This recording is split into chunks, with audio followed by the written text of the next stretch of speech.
कहते हैं कि आदमी जहर से नहीं मरता और टेंशन से मर जाता है। एक बार एक राजा अपने राज्य का भ्रमण कर रहा था। हाथी की सवारी थी। हाथी ताकत के नशे में चूर था।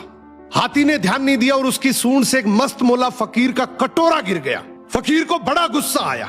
उसने कहा, रुक मैं बताता हूं, और हाथी का पूंछ पकड़ लिया। हाथी ने पूरी ताकत लगा दी पर हाथी एक कदम आगे नहीं बढ़ सका।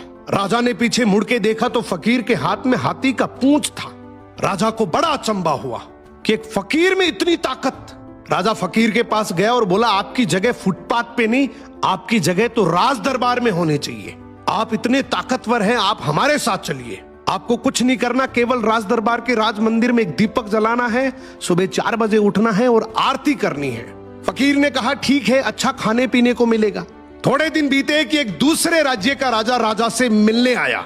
राजा ने रौब जमाने के लिए बातों ही बातों में बोल दिया कि हमारे राज्य की सेना और प्रजा की तो बहुत दूर की बात है। हमारे राज्य के तो फकीर भी इतने ताकतवर हैं कि एक बार तो हाथी को भी पकड़ ले तो हाथी भी एक कदम नहीं बढ़ सकता। दूसरे राज्य के राजा ने बोला, भी हमें तो दिखाओ तब माने।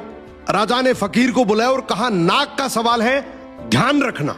फकीर ने कहा, ठीक है, हाथी को बुलाओ। फकीर ने हाथी का पूंछ पकड़ा मगर इस बार पासा पलट चुका था। हाथी फकीर को घसीटते हुए ले गया। ये देखकर राजा को बड़ा अचंभा हुआ और फकीर से बोला कि जब तुम फुटपाथ पर रहते थे, रूखा सूखा खाते थे, तब भी तुम में इतनी ताकत थी। अब तो तुम राज दरबार में रहते हो, 56 प्रकार के भोजन करते हो, फिर ताकत कहां गई? फकीर जोर से हंसा और बोला, राजा जी, ताकत को टेंशन खा गई। पहले मेरे कोई टेंशन नहीं थी, कब उठना है, कब जागना है, कब सोना है। अब रात को सोता हूं तो टेंशन लेकर सोता हूं कि सुबह 4 बजे उठना है, दीपक जलाना है, आरती करनी है। टेंशन मेरी ताकत को खा गई। यही हालात आज के समय की है। हम सोते हैं तो हर दिन हजारों टेंशन लेकर सोते हैं जो हजारों बीमारियों को न्योता देती है, जबकि हमें पता है कि टेंशन करने से कुछ नहीं होगा। वही होगा जो भगवान को मंजूर है। फिर टेंशन करने का क्या फायदा? सो मेहनत पे भरोसा रखो।